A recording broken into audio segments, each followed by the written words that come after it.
buenas tardes.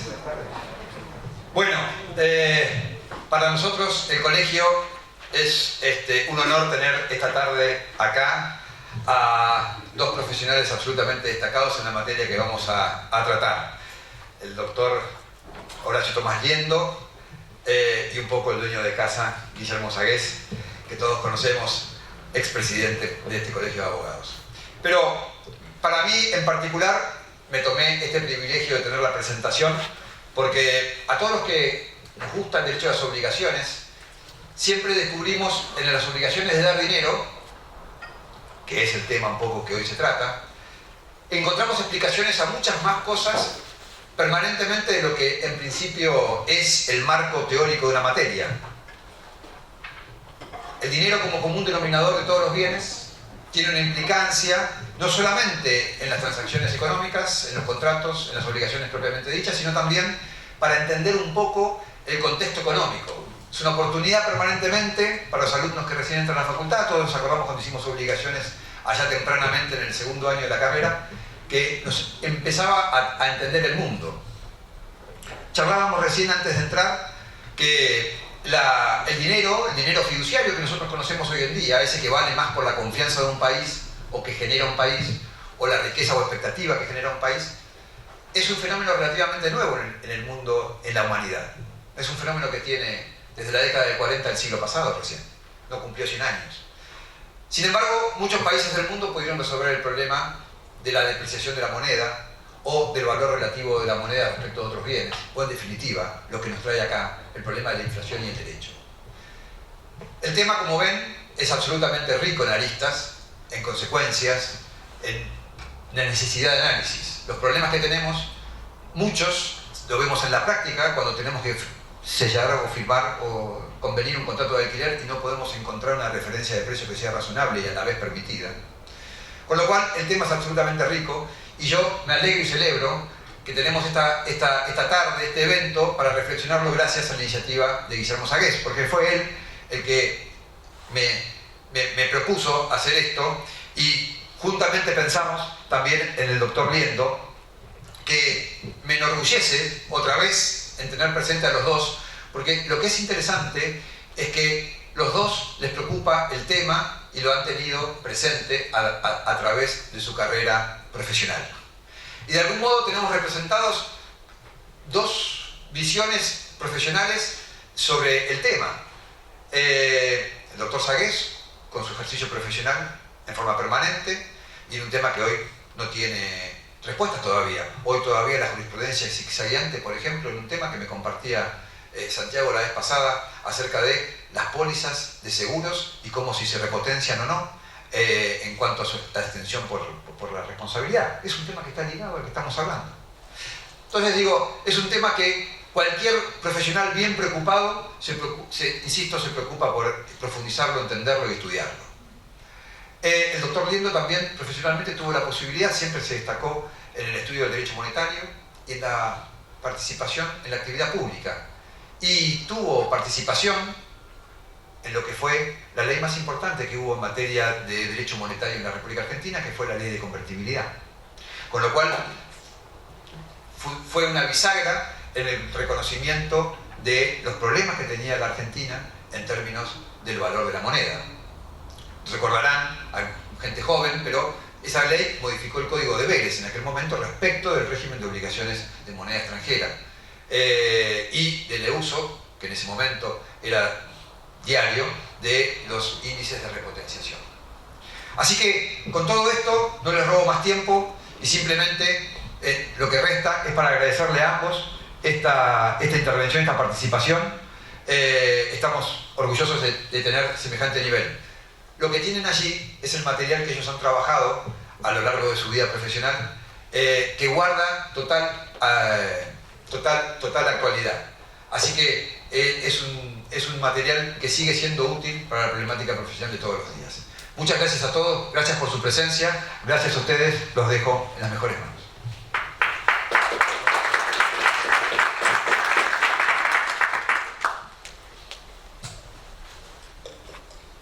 Buenas tardes a todos, les agradezco su presencia, que podamos compartir este día lluvioso, nublado, donde a veces uno tiene la modorra propia de estos casos, para tratar un asunto que o se duermen o se despabilan del todo.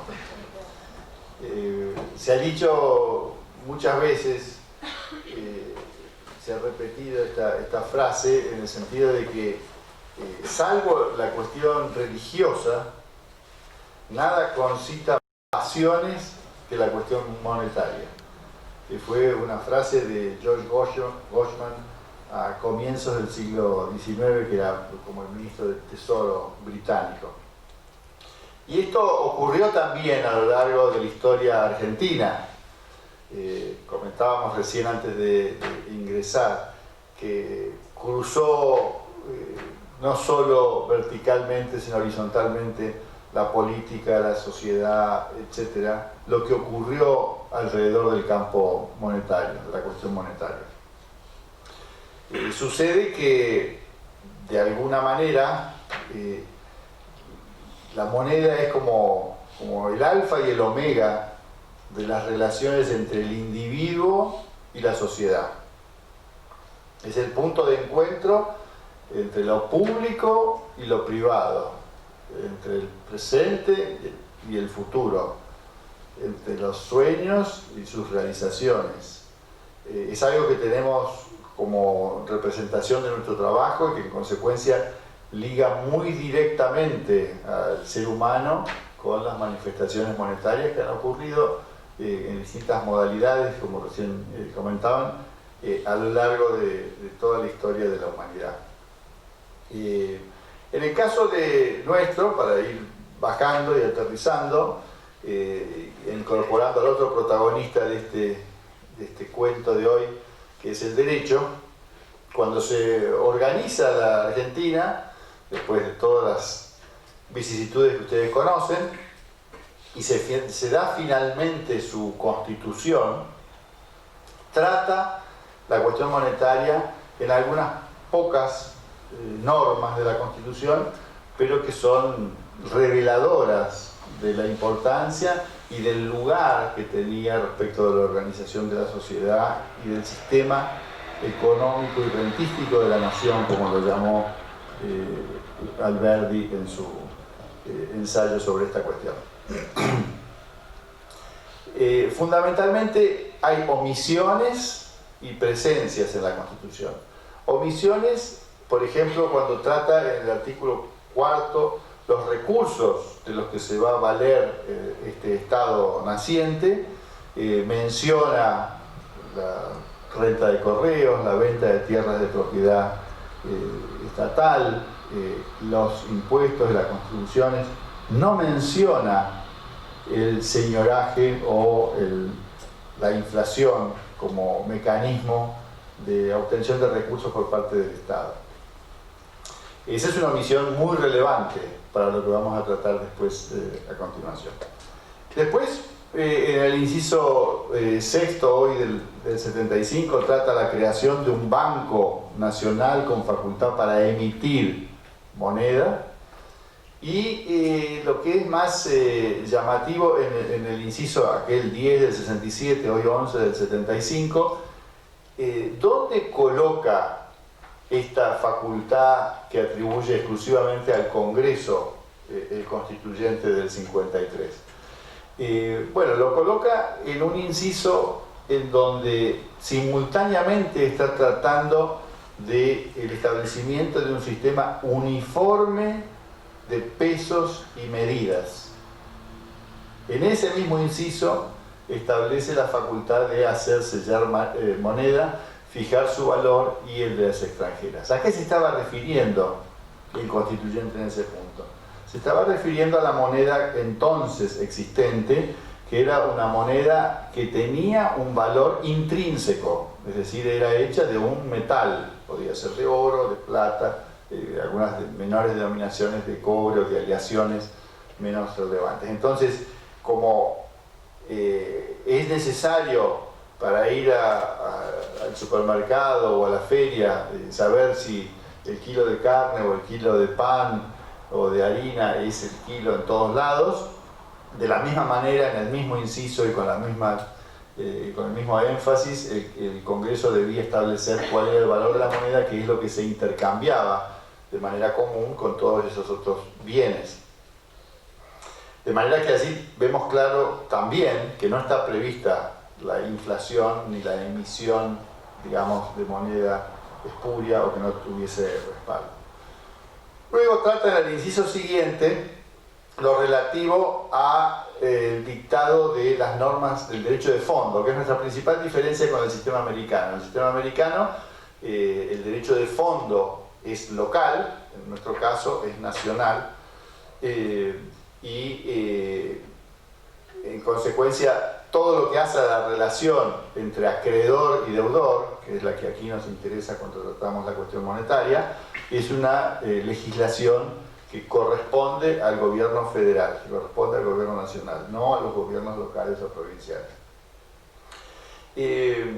Entonces, cuando comenzó a evolucionar esta cuestión, y siendo tan estricto el requisito de que para hacer sellar, es decir, para ponerle un sello a algo, tiene que existir, en consecuencia era moneda de cierto material, y si ese material no existía, los recursos no estaban, había una cantidad de funciones que no se podían cumplir, que empezó a generar una serie de crisis y dificultades. En consecuencia se podían ir modificando los valores de ese material sellado que tenía el rol de cancelar obligaciones. Es muy interesante sobre esta cuestión un fallo no tan lejano de la Corte Suprema, que es del año 2010, es el caso Mazzolo, que nos va llevando, si cabe, por las citas, y una cita nos arrastra a otra, a otros dos momentos importantes en la jurisprudencia de la historia argentina. Uno es el caso Pacheco Santamarina contra Café Paulista, que es del año 1953, y a su vez nos lleva al caso Cafarena, que es del año 1871. Y esto nos va a permitir enlazar un poco y conectar con lo que iba ocurriendo. En el caso más reciente, Mazzolo, se trata de un caso en donde el actor había celebrado un acuerdo, un contrato con una compañía de seguros en virtud de un siniestro que había ocurrido, y esto fue en el año 2001, antes de la salida de la convertibilidad. La obligación se pactó en pesos, en ese momento los pesos eran convertibles uno a uno con el dólar, la indexación estaba prohibida en ese momento de manera absoluta. Entonces se llega a un acuerdo y las cuotas a pagar trascendían diciembre del 2001. Y se pacta con cierta previsión que si por cualquier motivo se salía de la convertibilidad, la obligación se pagaría en pesos al cambio del dólar en el momento en que se hiciese el pago. Entonces se debatió si eso era una forma de indexación encubierta, habiendo, a pesar de la devaluación, habiéndose mantenido la prohibición de indexación. En el debate en la Corte se llega a la conclusión contraria a la cláusula contractual. Se dice esta norma es una norma de orden público, como efectivamente dice que lo es la ley de convertibilidad, y tal como ocurrió en el caso Pacheco Santamarina, esta es una función del Congreso para establecer y fijar el valor de la moneda, que no depende del mercado, del valor del mercado, sino que depende de la decisión soberana que adopte el Congreso en cada momento, y por ese valor que sea establecido para la moneda se producirá la cancelación de las obligaciones conforme lo disponga el curso legal que tenga cada una de estas monedas. Esto se refiere al caso Pacheco Santamarina, que era un caso del año 1953, época de la Constitución del 49. Había algunas cosas que no estaban, por ejemplo, en aquella Constitución solamente estaba la facultad del banco, de creación del Banco Nacional con facultad para emitir moneda, pero no estaba la correlativa del inciso 10 del 67 de ese momento. Entonces, pero de todas maneras allí se dice lo mismo, es decir, que aún frente a la inflación que en ese momento ya era conocida y producía una cantidad de efectos, entre los cuales le había deteriorado el valor de la locación a la señora Pacheco Santamarina, pero le rechazan la demanda, sostienen que la ley vigente en ese momento del peso moneda nacional cancelaba por el valor escrito de la obligación y no había más que reclamar, y remite a este otro caso, Caffarena, del año 1871, en cuanto al valor o la naturaleza de orden público de la moneda, es decir, una obligación es de orden público, una norma cuando las partes no pueden disponer de ella, a pesar de que lleguen a un acuerdo, ese acuerdo no puede ser contrario a la norma de orden público. En el caso Caffarena era un asunto en donde el acreedor tenía, por la naturaleza de la obligación, la posibilidad de cobrar a oro o otras plata. En ese momento la plata venía de Bolivia y tenía una ventaja para el deudor de pagar en plata y no a oro. El señor Caffarena quería cobrar a oro. Y existía en ese momento una ley que es muy interesante, porque ahora vemos que se debate sobre la dolarización o sobre otras soluciones de ese tipo, y como en Argentina hemos tenido tan variadas experiencias sobre la cuestión monetaria, tenemos todos los ejemplos de todo lo que vamos a encontrar. Entonces hay una ley, que es la ley 71, que así como la 52 es la que establece los pesos y medidas, la 71 es la que establece por primera vez el tema del curso legal de la moneda. Y lo que dispone esa ley de la época de Mitre es que ciertas monedas extranjeras hechas de metal tenían curso legal en la Argentina. Entonces establece una serie de monedas de curso legal, entre las que estaban las de Estados Unidos, la de Francia, que en ese momento era muy importante, la de España, alguna más. Y no decía nada de la moneda de plata boliviana. Entonces, en primera instancia, lo que se había resuelto era que la norma, esta era una norma que impedía la utilización de la moneda de plata. Y entonces, frente a ese reclamo, se plantea una cuestión sobre si la norma de la provincia, una ley de la provincia de Santa Fe, porque era un reclamo contra el Banco Rosario, que había impedido este tipo de utilización de la moneda de plata, era o no era contraria a la ley nacional, que nada decía sobre la moneda de plata y que solo decía respecto del curso legal de las monedas de oro. Y había perdido en primera instancia, pero cuando llega a la Corte hace una interpretación que el hecho de que se hubiese prohibido en Santa Fe esas monedas de plata no estaba en contradicción con la ley federal, porque la ley federal simplemente no la había mencionado y en cambio había dado curso legal a otras monedas extranjeras, y en consecuencia, al ser coadyuvante esa ley local a la ley nacional, prevalecía, y entonces le dio la derecha, en el sentido de que la norma monetaria era una norma de orden público por el solo hecho de ser de materia monetaria, aunque nada dijese la ley en particular, esta ley es de orden público, y en consecuencia pudo cobrar su crédito en oro, ¿no? Entonces, después de esa primera ley monetaria de la ley 71, pegamos un salto hasta la ley 733, que es la que crea los pesos fuertes. Los pesos fuertes, esa ley, además de crear los pesos fuertes, establece la regulación de todas las casas de moneda, y cómo, con bastante detalle, designa quiénes son los funcionarios de cada una de las casas de moneda, cómo debían proceder, cómo era la acuñación, etcétera, etcétera. Tenía una cuestión sobre los gramajes, que no era coincidente con los que se utilizaban en el resto del mundo o por otras monedas en otros lugares del mundo. Pero ahí estaba esta ley del peso fuerte, que ustedes lo habrán visto en la literatura mencionada.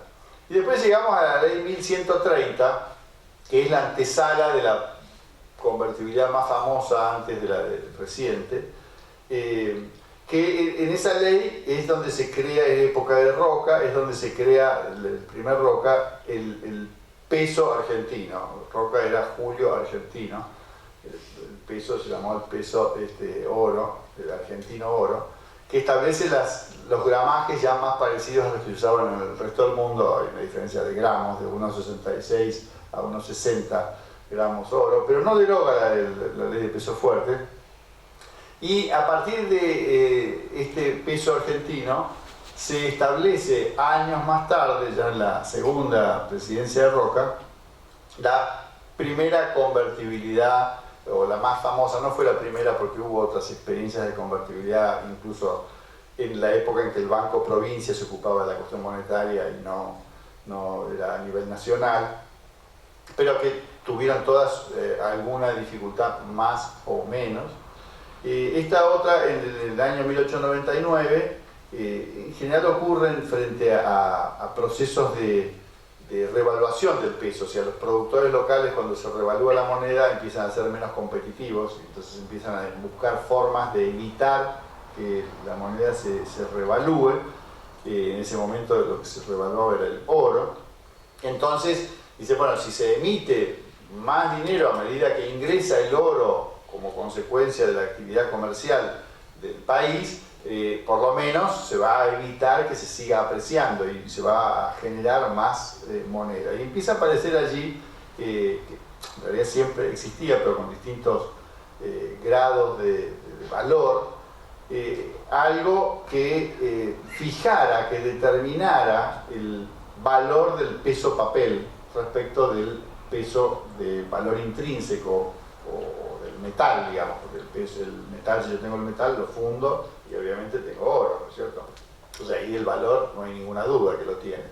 Cuando el valor viene del papel, bueno, ¿qué representa el papel? Hoy en día, como mencionaba, recién tiene un arreglo fiduciario. Necesitamos a los economistas para que nos expliquen cuánto vale y cuánto va a valer y cuánto va a dejar de valer. Es más complejo, pero inicialmente lo teníamos muy claro, y después teníamos esta etapa del valor representativo, o sea, teníamos el valor intrínseco o el valor representativo. Entonces, entre 1899 y 1929, con la interrupción que ocurrió con motivo de la Primera Guerra Mundial, pero que no cambió el valor de la moneda, circuló en el país la moneda nacional convertible al peso argentino, a una relación que, bueno, para los más viejos, la conocida, que era el 0,44 pesos moneda nacional por cada peso argentino, o 2,2727, que es la contrapartida de la relación. Ahora, ese régimen era un régimen a metal, es decir, convertible peso papel a peso oro. Era un régimen que no establecía la necesidad de tener un respaldo en reservas de X porcentaje, nada decía al respecto, y de hecho durante todo ese periodo nunca superó el 70% aproximadamente de respaldo en oro al peso moneda nacional que circulaba. Y estaba en el concierto de una economía mundial que también tenía convertibilidad a oro. Así como referencia, o sea, cuando los países se acostumbran a la moneda fiduciaria y finalmente después en realidad posteriormente, ya en la época de Nixon, en los años 70, se abandona el último resabio de conexión entre el dólar y el respaldo oro. Habían pasado muchos años. Estados Unidos tuvo casi 200 años de convertibilidad a oro. Inglaterra, que era otro referente muy importante, tuvo alrededor de 400 años. Es decir, no es que la gente se acostumbró a utilizar el papel de la nada. Yo les digo que este papel vale X y empezamos acá a negociar y a convertir valores en servicios o en bienes y todos vamos a salir muy contentos y confiados de que este papel es igual que un dólar. No, todos tenemos muy claro que un dólar lo cuidamos más, ¿no es cierto? Entonces, esta relación que existía en Argentina en aquellos años existía en el resto del mundo, o sea que se podría establecer una conexión a valores fijos entre las monedas de los distintos países, así como hoy, por ejemplo, sucede con 19 naciones en el sistema monetario europeo que comparten su moneda y que ninguna de ellas puede ni devaluar, ni revaluar, ni emitir dinero que no sea el que obviamente circula por un emisor ajeno al Estado Nacional en esos casos. Cuando la economía mundial tuvo desajustes, no era un problema de balance de pagos de un país, sino que el sistema monetario internacional había quedado colapsado, que es lo que ocurrió en la crisis del 29, y que es lo que motiva que Argentina salga del patrón oro en ese momento, a través de un mecanismo en realidad transitorio, como son todas las cosas en nuestro país que se transforman en definitivas. En realidad se suspende el sistema de conversión. Yo les dije que antes había estado suspendido durante la Primera Guerra Mundial y que en ese momento Irigoyen dicta un decreto derogando el decreto anterior que había levantado la suspensión y restableciendo la suspensión que regía con anterioridad. Y luego, bueno, viene el golpe del 30, pasamos por dos etapas del control de cambios, una primera etapa un poco más rudimentaria como consecuencia de la crisis, y una segunda etapa ya un poco más organizada en el año 33.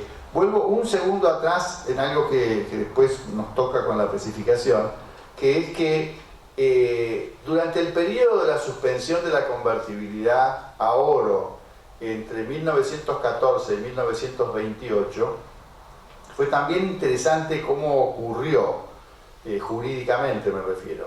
Lo que se hizo entonces fue suspender el cumplimiento de las obligaciones a oro, salvo que el acreedor estuviese dispuesto a aceptar pesos, moneda nacional, al cambio que establecía la ley de conversión en ese momento. Con lo cual, en la práctica, nada ocurrió, siguió funcionando el peso moneda nacional y el motivo era muy atendible porque los saldos en oro que se movían entre Argentina y fundamentalmente Europa, por la tecnología entonces vigente, se movían en barco y en los mares había muchos riesgos con la Primera Guerra Mundial, con lo cual no tenía ningún sentido andar moviendo el oro. Entonces se estableció todo un mecanismo de oro en Argentina y oro en las legaciones extranjeras, es decir, en las embajadas, y de ahí se saldaban las cuentas de uno y otro país para cancelar esas operaciones. Y todo lo demás se hacía en pesos moneda nacional. Una suerte de especificación, pero no asimétrica y no confiscatoria, porque el valor se mantenía exactamente en su lugar, ¿no es cierto? Entonces, bueno, ahí cuando empieza ese periodo de control de cambios, ahí en la segunda etapa se abre el mercado, porque una parte se asignaba para las operaciones comerciales y otra parte se licitaba. Entonces había dos tipos de cambio, el que surgía de alguna manera de lo que sería el oficial, las operaciones que se establecían, y el resto, lo que sobraba para las demás obligaciones que no eran elegibles para este primer grupo, entonces allí se licitaban y generaba un valor diferente. Esa diferencia de valor establecía una renta, es una renta de la que se apropiaba el Banco Central, que era un ingreso, bueno, en ese momento todavía la caja de conversión hasta el 35 y después el Banco Central. Pero a pesar de esa situación, todavía no nos encontramos con una situación de inflación desbordada. No quiere decir que no hubiese habido variaciones y a veces muy significativas en el precio del oro o de ciertos bienes, pero no estábamos en esa etapa, sino más bien saliendo todavía de la deflación que se había producido con motivo de la crisis de los años 30. Recién, a partir de los años 40, la inflación comienza a agudizarse. Fundamentalmente porque al no tener ninguna restricción para la emisión de dinero y ser el Estado el mismo que manejaba el banco, empieza a funcionar este esquema por el cual el gerente de emisión del Banco Central, por darle una denominación, y el secretario de Hacienda deciden que este tiene que pagar, bueno, imprima tal cantidad de dinero y me manda el dinero. Ese dinero, cuando llega al Ministerio de Hacienda, luego se transforma en pagos a los empleados, a los proveedores, a los jubilados, a los pensionistas, y obviamente ingresa a la sociedad, aumenta la cantidad de dinero a una velocidad mucho mayor a la creación de bienes, y se produce este desajuste entre cantidad de moneda y cantidad de bienes y servicios que provoca la inflación. Durante todo ese periodo, hasta los años 70, 1970, prevaleció el nominalismo que tenía todos estos pergaminos que hemos mencionado, y empieza una distinción que seguramente el doctor va a trabajar o va a mencionar, o que trabajó ya en un artículo anterior sobre esta cuestión, la diferencia entre las deudas de dinero y las deudas de valor, pero las deudas de dinero seguían siendo totalmente cancelables en términos nominales. Hasta que la inflación se desmadra de manera brutal, fundamentalmente a partir del Rodrigazo, y empieza un proceso de progresiva indexación de la economía. Ese proceso lo tomamos en un largo periodo, es un proceso no tan extenso, el de la inflación generalizada, la indexación generalizada, más o menos rigió unos 15 años. En el total de estos 140 años desde la ley 1130 que estableció el peso argentino hasta ahora, lo podemos clasificar en 40 años de convertibilidad y 100 años de inconversión. Y de esos 100 años de inconversión, durante 15 años aproximadamente hubo una indexación generalizada, y en estos últimos 17 años ha habido una indexación parcial, una indexación por excepción, digamos. La norma general es que no se puede indexar, pero por excepción hay una cantidad de obligaciones que sí se indexan. Como la inflación continúa, obviamente cada vez se indexan más obligaciones, y cada vez, o sea, la regla general contiene menos y la excepción cada vez contiene más. Nos encontramos con aquel panorama de una situación que se había tornado muy difícil de manejar, con inflaciones anuales de más del 5.000%, mensuales del 200 y pico por ciento, o sea que y estos son promedios, o sea, había bienes que sufrían variaciones mucho más significativas en muy poco tiempo. Entonces, efectivamente, yo diseñé el régimen de convertibilidad que rigió en Argentina entre 1991 y el año 2002.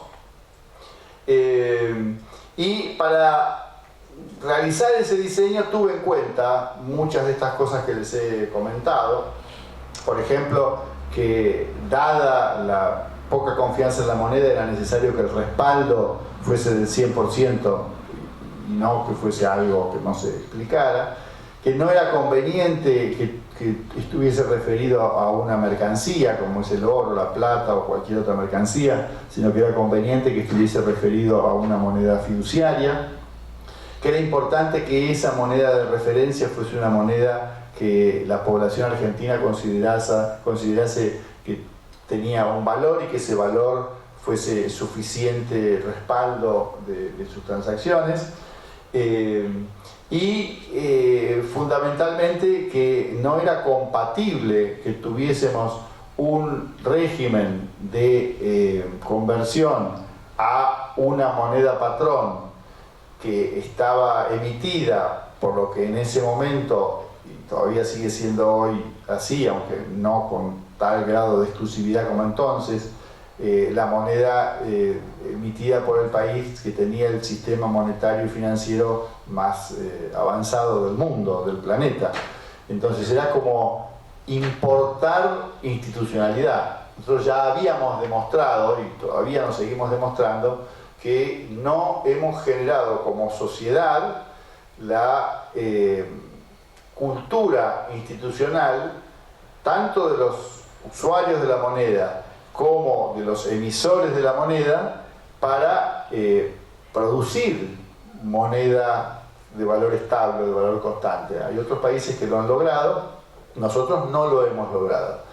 Entonces, esperar al camino lento de decir, bueno, va a tener que transcurrir X situación o X cantidad de tiempo hasta que logremos este resultado, es incompatible con la posibilidad de generar crecimiento, desarrollo, atraer inversión, producir un sistema financiero que en ese momento era prácticamente inexistente, y obviamente mantener el valor de aquellas personas que cobran ingresos fijos, es decir, salarios, jubilaciones, pensiones, que son los que estaban en aquel sistema más desprotegidos por la inflación y la ausencia de cualquier mecanismo protectivo, que los demás, con la indexación, con poder adquirir bienes, con poder ahorrar en dólares, eventualmente podían lograrlo. En cambio, el trabajador que tenía ingresos fijos no tenía ninguna posibilidad. Entonces, el hecho de dar ese respaldo a la moneda, de impedir el uso de reservas para cualquier otra finalidad que no fuese la finalidad monetaria, es decir, no se podían utilizar para gastos del Estado ni para pagar deuda del Estado, eso es como que garantizaba la estanqueidad. Tengo dólares por un lado y pesos en la calle por el otro. Si aumenta la demanda de pesos, me tienen que traer dólares para que yo pueda emitir los pesos que me están pidiendo. Si no traen dólares, no voy a emitir pesos. En consecuencia, ¿qué va a pasar si la demanda de pesos está aumentando? Va a subir la tasa de interés. Cuando sube la tasa de interés, la gente dice, bueno, esto se va a mantener, es una ley que no tiene plazo de vencimiento, que va a regir para siempre. En consecuencia, me conviene traer dólares, y entonces se va equilibrando y cada vez más va bajando el diferencial de tasa de interés entre la tasa de interés en pesos y la tasa de interés en dólares, y se va expandiendo el sistema, la población se va acostumbrando a manejarse de esa forma. Pero siempre teniendo en cuenta que la necesidad de moneda, es decir, la cantidad de moneda que necesitamos para funcionar como economía y como sociedad, no es una cantidad enorme. Sino que es alrededor del 5% del Producto Bruto.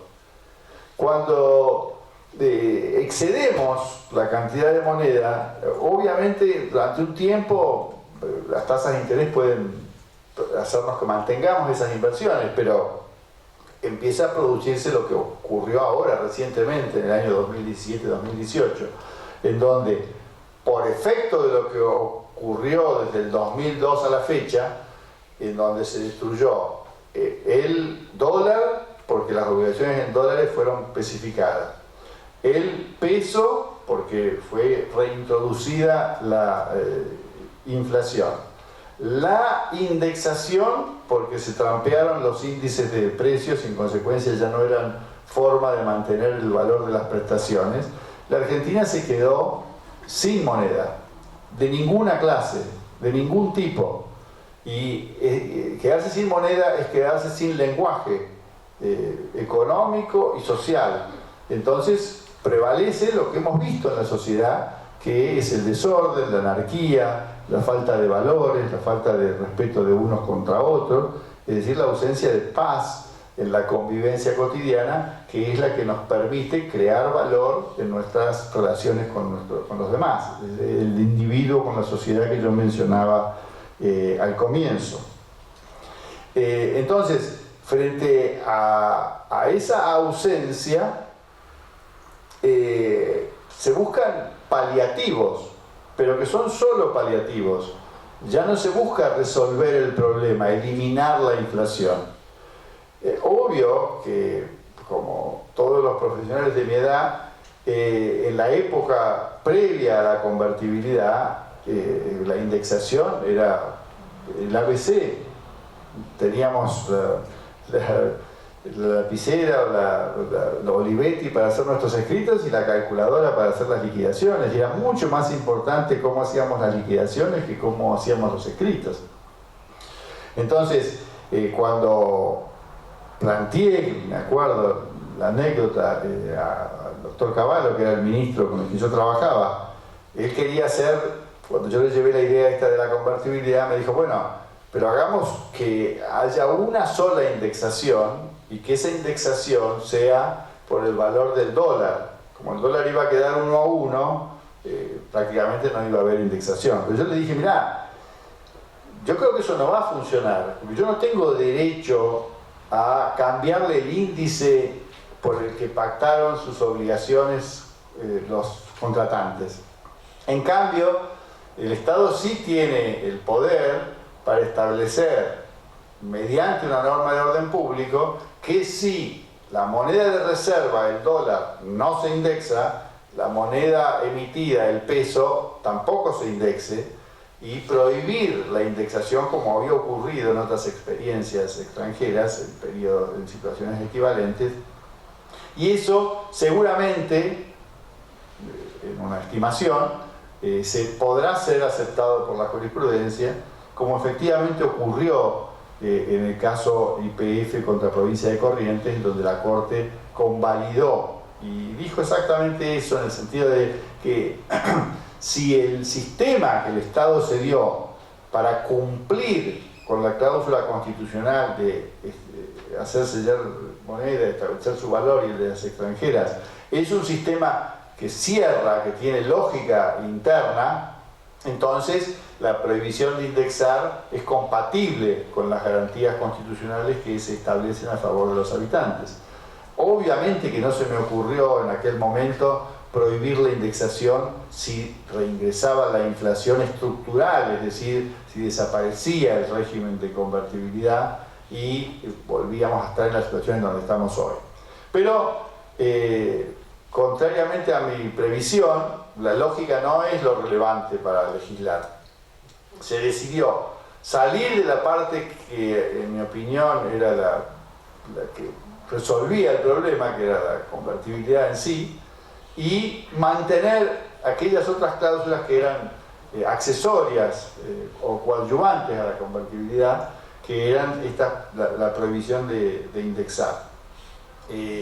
Frente a esa limitación y a la reintroducción de la inflación, bueno, fue imprescindible resolver algunas cuestiones, y entonces se adoptó el criterio que después incluso se legisló, en el sentido de que cuando una obligación anterior había sido hecha en dólares, se podía pactar su ajuste por ser.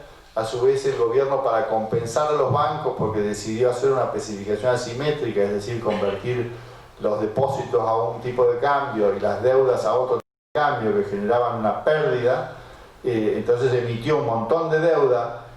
Supuestamente la crisis había sido porque teníamos problemas con la deuda, pero aumentó la deuda y decidió hacerlo con bonos indexados por inflación, que obviamente era lo que iba a subir como consecuencia de la devaluación. Y ahora recientemente, en el año 2016, se incorporaron dos mecanismos de ajuste para potenciar los préstamos hipotecarios, fundamentalmente, el UVA y el UBI, cuya diferencia fundamental es el índice que subyace en una y en otra. En una es el precio, el índice de costo de la construcción, en el UBI, y en el otro es el SER, es decir, el índice de precios al consumidor.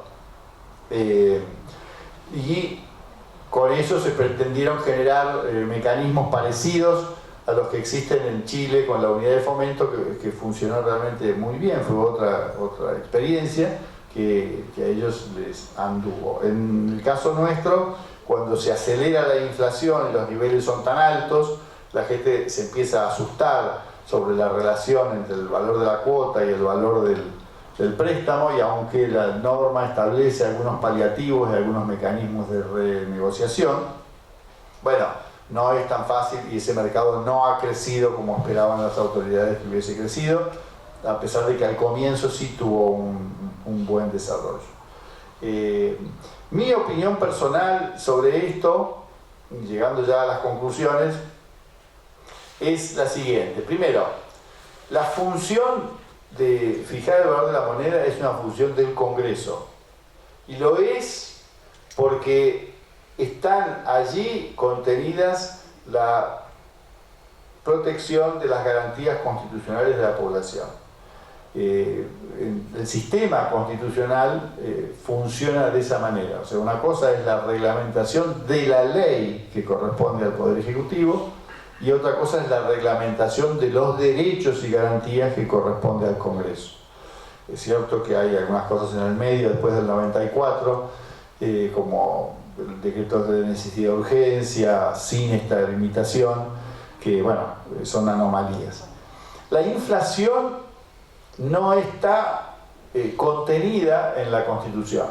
La inflación es un hecho anómalo que muestra un funcionamiento del Estado fuera de la Constitución. La moneda tiene que tener un valor, no puede flotar. Se habla del debate entre tipo de cambio fijo y flotación cambiaria. Bueno, esto está muy bien, es un debate muy interesante, y seguramente la flotación ejercida y administrada por países que han desarrollado la institucionalidad para respetar los límites sea mejor que el tipo de cambio fijo, que tiene más rigidez y obviamente menos flexibilidad. Pero para que algo flote, tiene que ser más liviano que el agua y más pesado que el aire. Alguna consistencia tiene que tener. No puede ser simplemente inconsistente, porque entonces se evapora, no flota, solo sube, ¿no?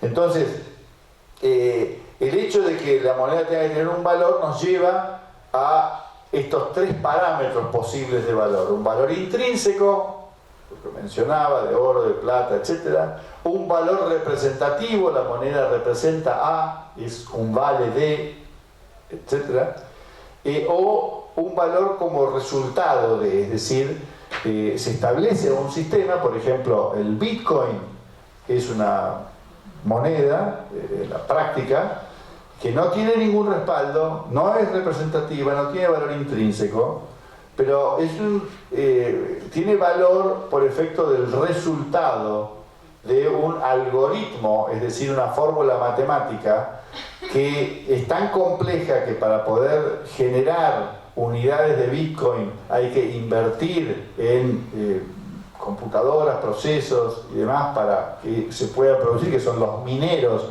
en el caso del Bitcoin. Y finalmente establece hay un tope matemático a la cantidad total de Bitcoins que se pueden llegar a producir.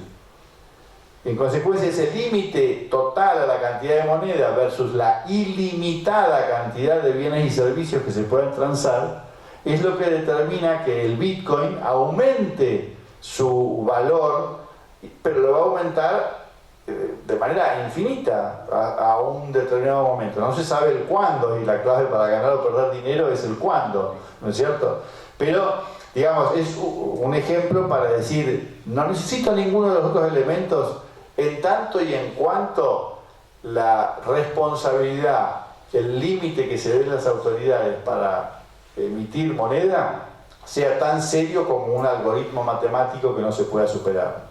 No importa la cantidad de manifestaciones, de piquetes, de problemas sociales o de lo que fuese que existan en cuanto a definir el valor de la moneda.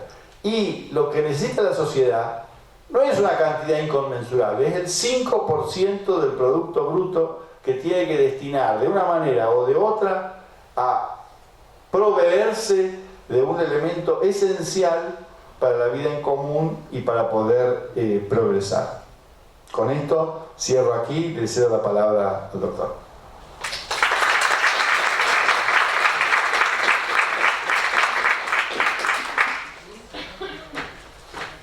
Bueno, ¿se oye?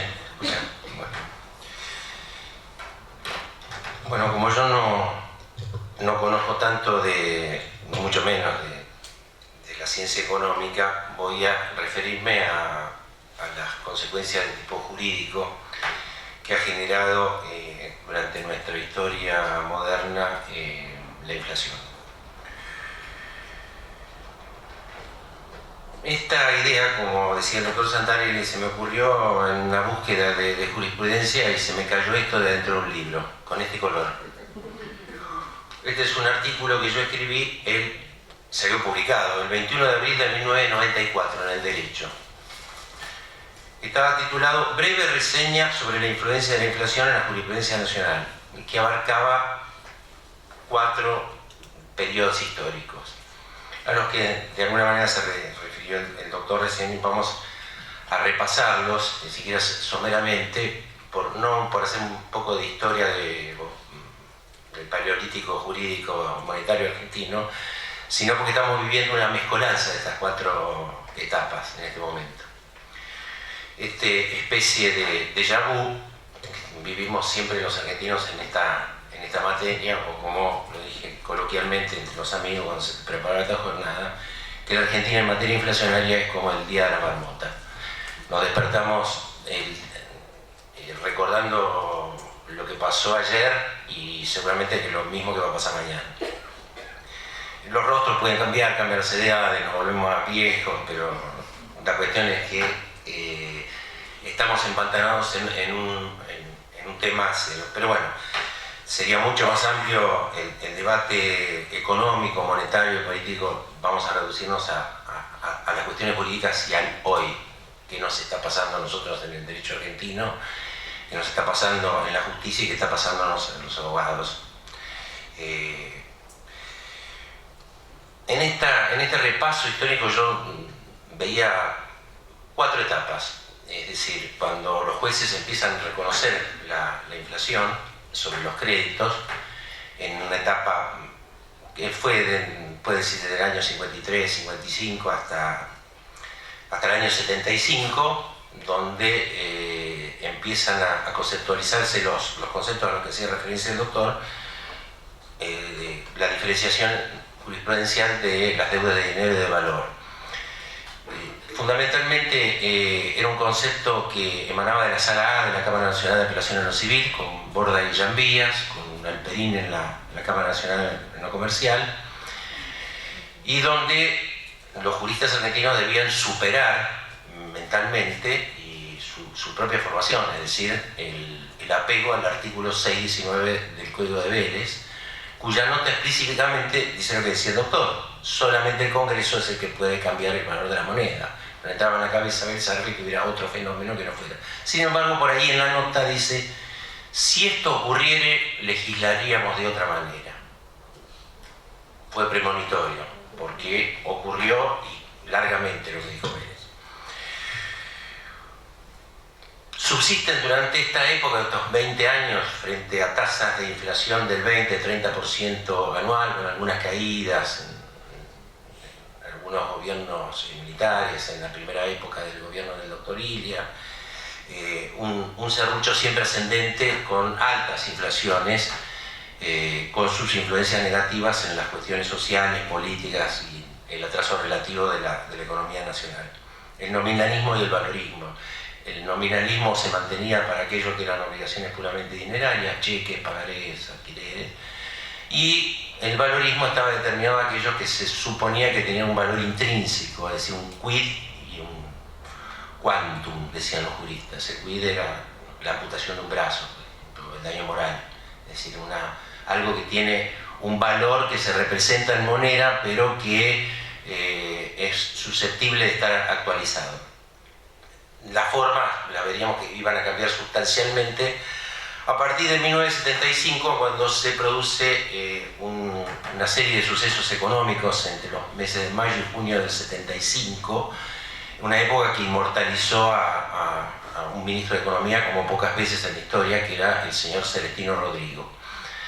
En esa época el señor Celestino Rodrigo asume, después de un congelamiento general de las variables económicas, con deflación inclusive y caída de precios, después de 2 años, desde 1973 a 1975, y destapó una olla a presión, o como decían en aquella época, operó al enfermo con un cuchillo de carnicero y sin anestesia.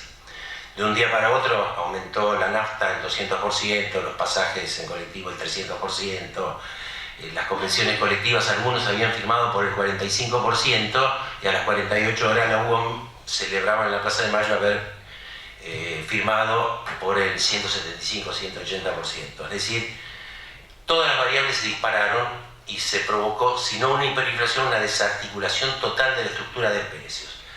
Por primera vez a los 2 años, ya producido el golpe militar, se comienza a ver en los tribunales la aplicación del artículo 1198 del Código Civil. Nosotros, los que pasamos antes por la facultad, pensábamos que era un invento de Borda, que había leído muchas cuestiones de Alemania y que no sabíamos para qué servía. En realidad pasó eso, y cuando nos recibimos y vimos que había boletos de compraventa de inmuebles firmados a pagar de depósito, de la producción, a pagar en 5, 6, 10 años, y la cuota se había reducido el valor de una caja de fósforos. Ahí nos dimos cuenta para qué estaba lo que se llamó teoría de la imprevisión. En definitiva, o ya venía del derecho alemán, de Winshey, de Nussbaum, de la base del negocio jurídico, como decía Larens, es decir, una desarticulación de las estructuras contractuales cuando un suceso violento y ajeno a las partes desarticulaba la estructura del contrato. Ahí empezó otra historia. A partir de ahí, ¿qué hacía la jurisprudencia antes de este periodo? Utilizaba los índices, pero como medios valores de referencia, es decir, los índices del INDEC, estamos hablando de índices de precios mayoristas, índices de precio al consumidor, índices de incrementos de precios de la construcción. Y los jueces decían que eran mecanismos que no eran obligatorios, que simplemente eran indiciarios y que no había que apegarse porque el cargo de la inflación era algo que había que repartir entre toda la sociedad. Hay una serie de parámetros bastante raros, como que se medía si el actor había iniciado o no rápidamente la demanda. Parches, paliativos, como decían todas. Pero paulatinamente va desapareciendo la conceptualización entre esta división de deudas de dinero y deudas de valor. Inclusive recuerdo que Borda ya por el año 77 dijo que no entendía cómo había sostenido la idea durante tantos años cuando lo mismo se medía en moneda. Es decir, ¿por qué le vamos a pagar de menos al tenedor de un cheque que a la víctima del accidente de tránsito? Recordemos también que esto estuvo influenciado fuertemente porque las tasas de interés que pagaban los bancos estaban direccionadas, si estaban reguladas. Es decir, que mientras la inflación iba rápidamente y con ello los precios, las tasas de interés que remuneraban los depósitos eran negativas con relación a la inflación. Ese fue el principio del fin del sistema de deuda de dinero de valor y esta división que se sostenía que era artificial. A partir de esto duró hasta 1983, 84, mientras tanto se van produciendo cambios monetarios, o sea, desaparece el peso moneda nacional, se reemplaza por el peso de la ley 18.188, nace un peso argentino en la postrimería del gobierno militar que dura 2 años hasta que nace el austral. Es decir, hemos tenido cambios de moneda en algunos casos que duraron 2 y 3 años nada más.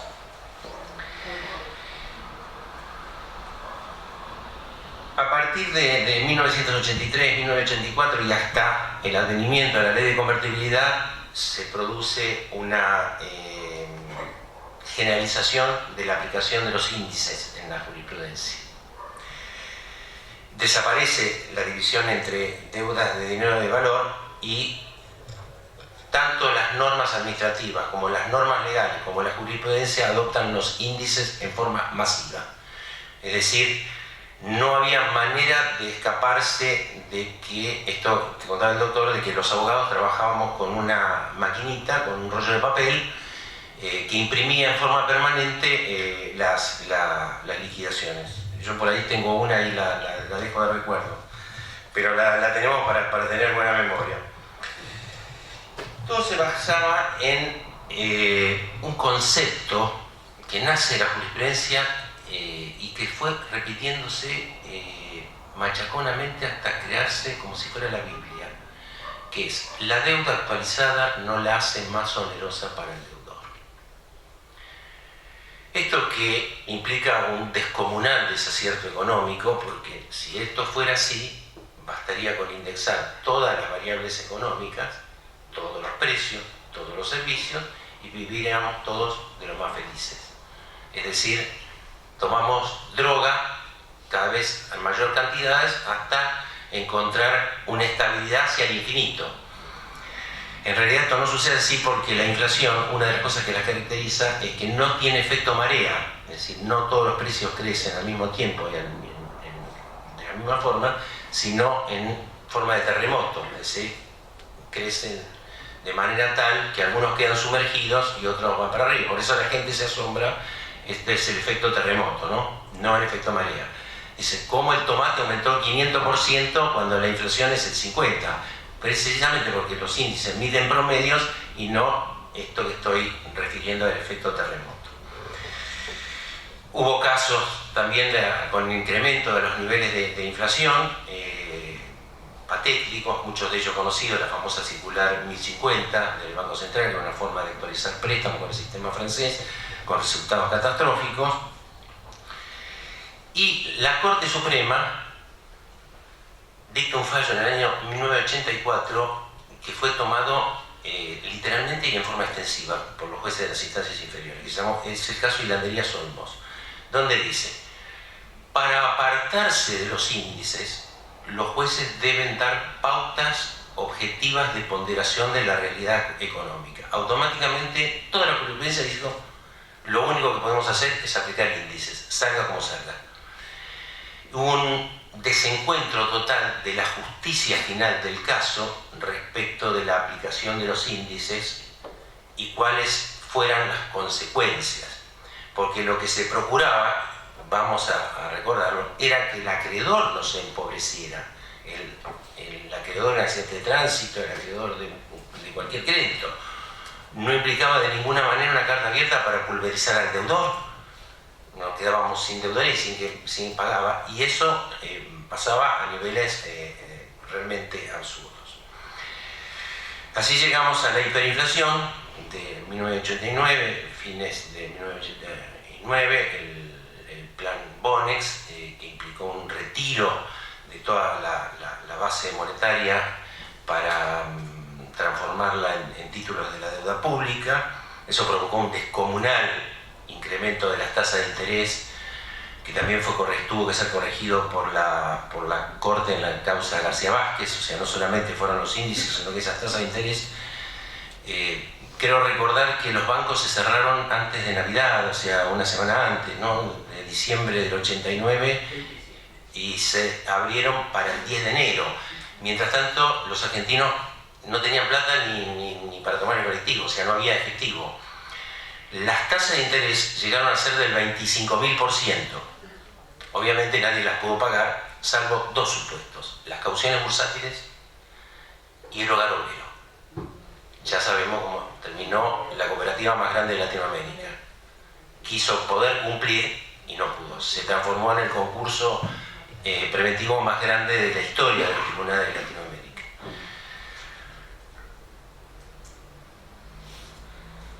En ese momento la Corte empieza a tomar conciencia, o sea, a tomar mayor injerencia en estas cuestiones que iban llegando, donde se revelaban desajustes o justicias tremendas.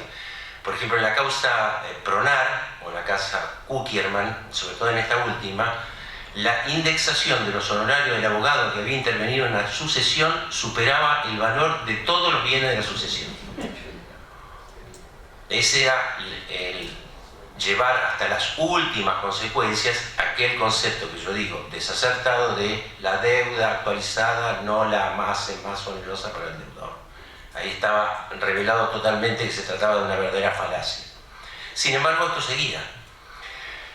Cuando llega la ley de convertibilidad, prohíbe los mecanismos indexatorios, la inflación empieza a decrecer, pero ¿qué pasaba? Quedaba lo que se llamaba, los abogados que estamos acostumbrados a trabajar para aseguradoras, hay un término inglés que es el run-off, que quiere decir la cola, qué pasaba con lo que había atrás, qué es lo que pasaba en tribunales.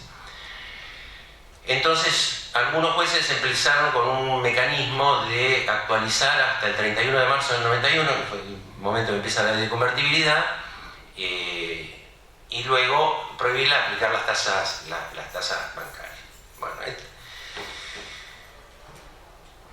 se sanciona, en ese momento sale el fallo que comentó el doctor de YPF contra el gobierno de Corrientes, que es de lectura casi obligatoria en esta materia, porque no solamente establecen la forma de remunerar los créditos, lo de la tasa de interés, sino cuáles son los fundamentos de ese fallo y cuáles son los fundamentos constitucionales de lo que se denomina soberanía monetaria.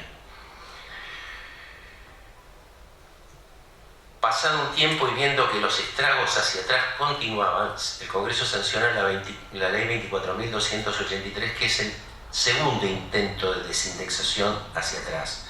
El primero estaba en el artículo 63 de la ley de emergencia del presidente Menem, que fue vetado por el propio Poder Ejecutivo, donde establecía una norma bastante parecida a esta ley, que establece que las actualizaciones no podrán superar el valor real y actual de la cosa que se trate, que se reproduce después en la ley de la 25.561 y sigue rigiendo hasta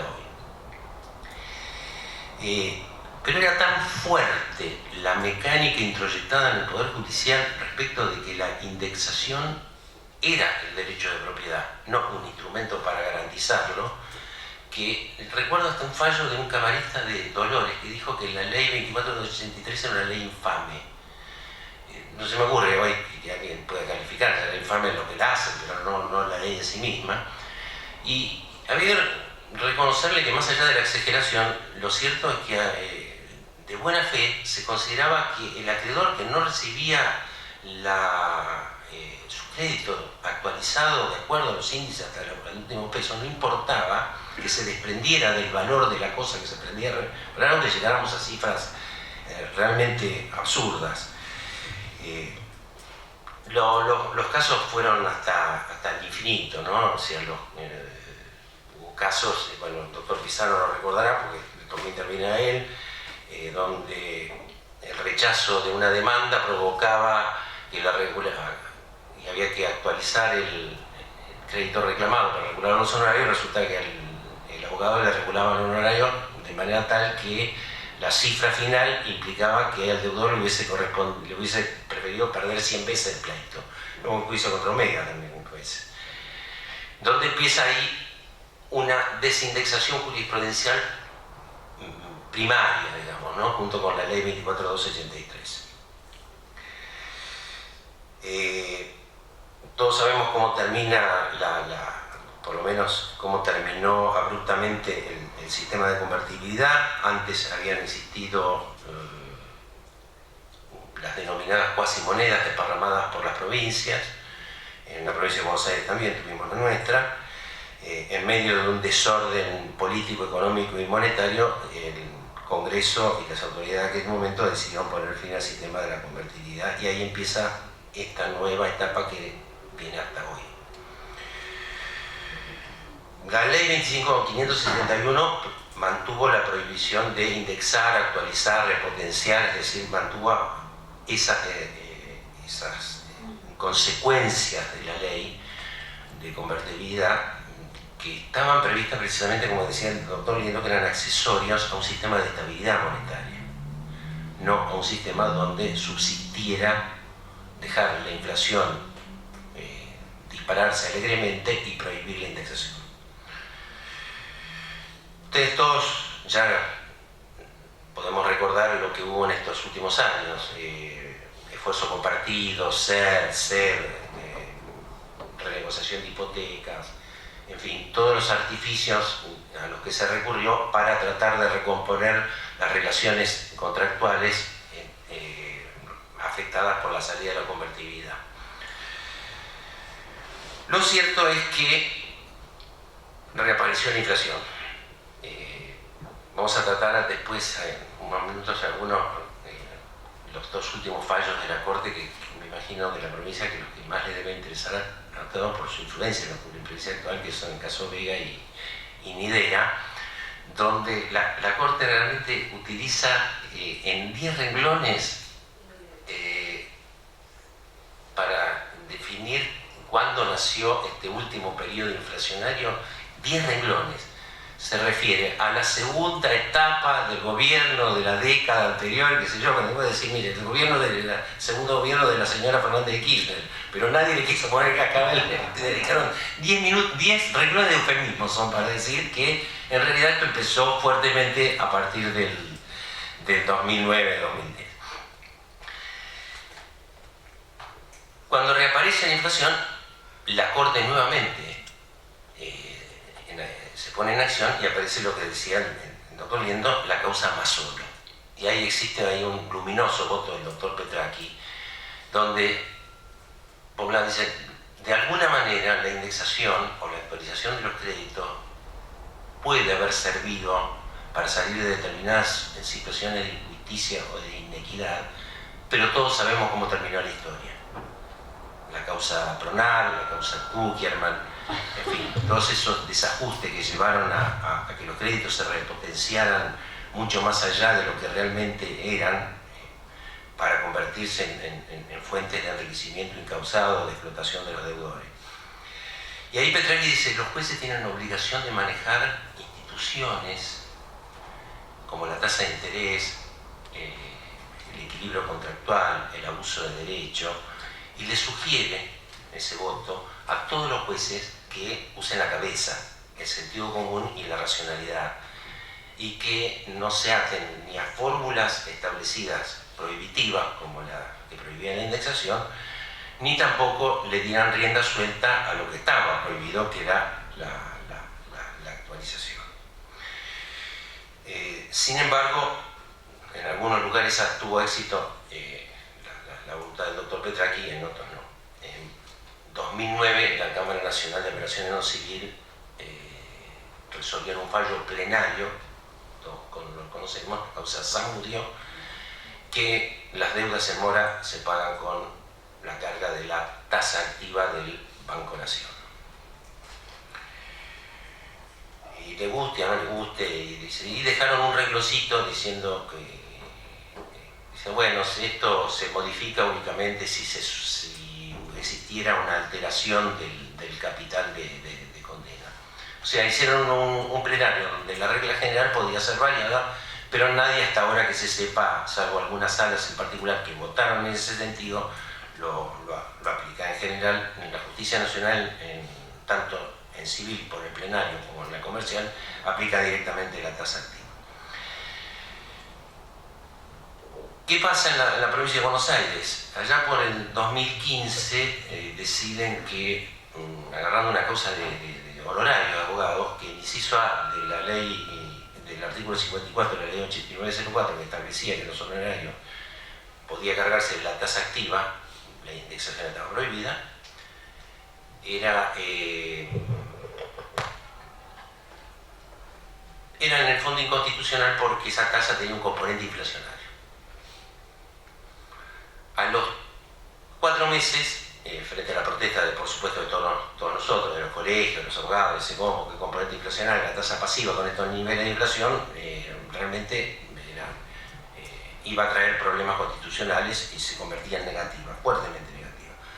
A los 4 meses se pone en vigencia el Código Civil y Comercial, y en el artículo 552, cuando legisla sobre los intereses en las sumas debidas por alimentos, determina que ellas devengan, si no se pagan en el plazo previsto, una tasa de interés equivalente a la más alta que cobran los bancos a sus clientes según las reglamentaciones del Banco Central, más la que le adicione el juez cuando corresponda. Es decir, bueno, más allá de que al deudor alimentario debe compelérselo con una carga importante para cumplir su obligación, esto parece es cargarle la tasa activa más una adicional que pueden fijar los jueces. Pero en lo que concierne a lo que estamos hablando es que aquella tasa que la Suprema Corte de la provincia consideraba que era inconstitucional por contener un componente inflacionario prohibido por la ley 25.561 remanente de la ley de convertibilidad, en realidad ahora el Código Civil decía que era una tasa aplicable a las deudas alimentarias como cualquier otra. Es decir, la misma jerarquía normativa emanada del Congreso de la Nación, ley posterior, era cualquier intérprete razonable y empezaron a salir fallos en consecuencia. Es decir, la tasa activa no puede considerarse inconstitucional, tenga o no tenga, y dejamos el tema si contienen o no componentes inflacionarios. Sin embargo, la Suprema Corte de la provincia el año pasado primero modificó la tasa de interés, que era la tasa pasiva de pagar para los depósitos a 30 días del Banco de la Provincia de Buenos Aires, para los créditos, para todos los créditos. Se corrió un poco y estableció una tasa pasiva un poco más alta, que era la denominada tasa VIP o digital, que hizo crecer un poco. Pero claro, alguien llegó a la Corte con un recurso y dijo, un momentito, si a un capital actualizado me adiciona una tasa bancaria, VIP o no VIP, están repotenciando 2 veces la deuda. Y ahí vienen los problemas, y por eso hablaba de la mezcolanza de conceptos que estamos viviendo hoy en la justicia. La Corte hace un gran esfuerzo interpretativo para llegar a que, o sea, trata de definir aquello del animal de 4 patas que tiene pelo y ladra pero que no es perro. Porque dice que actualización e indexación no son la misma cosa. Que la indexación es aplicar índices y que la actualización es poner un valor al final a las cosas. Más allá de que yo en lo personal no entiendo cuál es la diferencia, lo cierto es que la ley prohíbe las dos cosas, la actualización, la repotenciación, y la sigue prohibiendo. Es decir, bueno, queremos descubrir, hacer un círculo cuadrado, cosa que hasta ahora no es una operación de geometría que no ha sido posible. Pero ¿qué hace la Corte? Dice, como le estoy fijando un capital actualizado, le voy a poner una tasa de interés de aquellos países que tienen una moneda dura, una moneda estable, que es del 6%. Con citas, y esto lo pueden ver, de obras de Morello y de Antonio Trócoli, cuando eran socios en el estudio en La Plata, de 1970 y 1972. Es decir, volvimos 50 años para atrás. Esto es lo que estamos viendo hoy. O sea, si para justificar, para empezar, la tasa esa del 6% no la encontré, las traje acá, todas las que están en la Comunidad Económica Europea, qué sé yo, hay mayores, menores, pero en general son bastante menores, no la encontré. Pero lo que a nosotros más nos interesa es, y vuelvo al caso Hilandería Olmos, cuando los jueces fijan y dicen, yo voy a respetar la doctrina legal emanada de la Corte porque le estoy fijando un capital actualizado, la pregunta es, señor juez, ¿cómo llegó a ese capital actualizado? Porque si no me dice cómo llegó, tengo que suponer que esto es una operación psicológica basada en el masomenómetro. Es decir, si yo me separé, me aparté de la suma reclamada en la demanda y digo, a usted le estoy dando una suma actualizada, repotenciada, porque lo suyo es una deuda de valor, me tienen que explicar cómo llegó. Porque si no hay un déficit de fundamentación y de motivación muy severo y consecuentemente la sentencia es inconstitucional porque no da razón suficiente. Y ahí volvemos al caso de Hilandería Sol, de la Corte. La Corte dijo, no dijo apliquen los índices. Ustedes para apartarse de los índices tienen que decir qué han evaluado. Bueno, de lo que se está viendo es que como todo el mundo le ponen entre comillas fallo Nidera, fallo esto, como si fuera la Biblia y lo repiten, nadie se está fijando muy bien que se están produciendo fuertes iniquidades y problemas de fundamentación realmente muy severos a la hora de fijar los créditos en moneda en las sentencias, porque no se está diciendo de qué manera se llega a esos. Una tasa del 6% anual en una economía absolutamente inflacionaria como la que estamos viviendo, sin actualizar realmente los créditos, implica una clara confiscación del patrimonio del acreedor, con lo cual nuevamente estamos volviendo ya no 50 sino 60 o 70 años para atrás. A su vez, tenemos algún problema adicional si vemos qué es lo que legisló el Congreso cuando se trata de obligaciones de dar suma, las viejas obligaciones de dar suma de dinero. Tenemos dos artículos. El primer concepto, la obligación es de dar dinero si el deudor debe cierta cantidad de moneda determinada o determinable en el momento de constitución de la obligación. Si por el acto por el que se ha constituido, no nos olvidemos que este artículo fue introducido por el Poder Ejecutivo cuando el Código estaba prácticamente listo para establecer lo que querían y de alguna manera imponer, que era la especificación de las obligaciones. Si por el acto por el que se ha constituido la obligación se estipuló dar moneda que no sea de curso legal en la República, la obligación debe considerarse como dar cantidades de cosas y el deudor puede librarse dando el equivalente en moneda de curso legal. Acá vemos dos problemas. Volvimos al 619 del Código de Belén. Acá volvimos a 1870.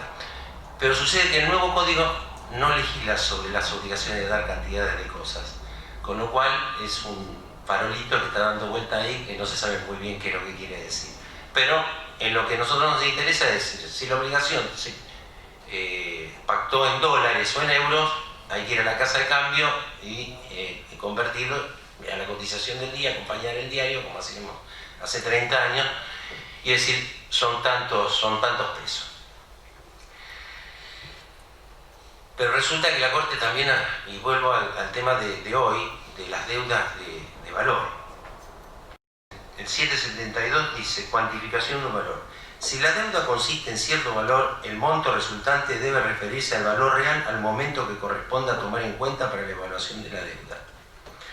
Puede ser expresada en una moneda sin curso legal que sea usada habitualmente en el tráfico. Una vez que el valor es cuantificado en dinero, se aplican las disposiciones de esta sección. Acá entendemos bastante poco.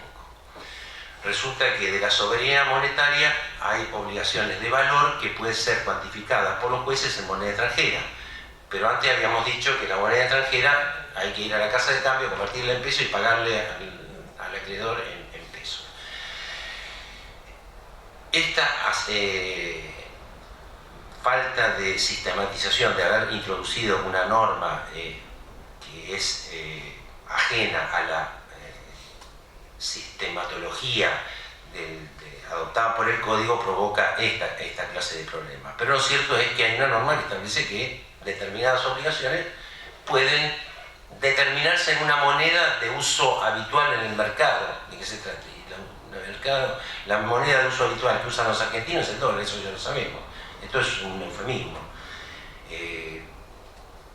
porque el euro lo compramos para viajar.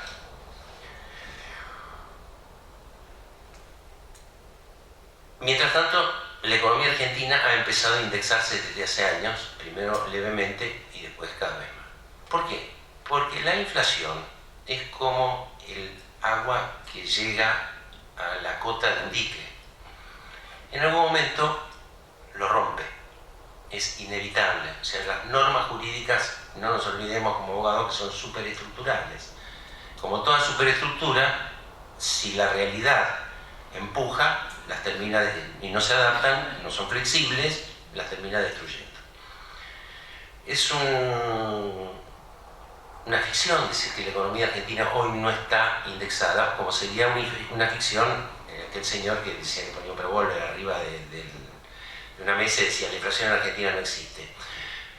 Pero sin llegar a esos extremos, tenemos gente que está diciendo con sello oficial que dice Poder Judicial de la provincia de Buenos Aires que la inflación no existe, o que existe de acuerdo a valores indeterminados o imposibles de aprender intelectualmente.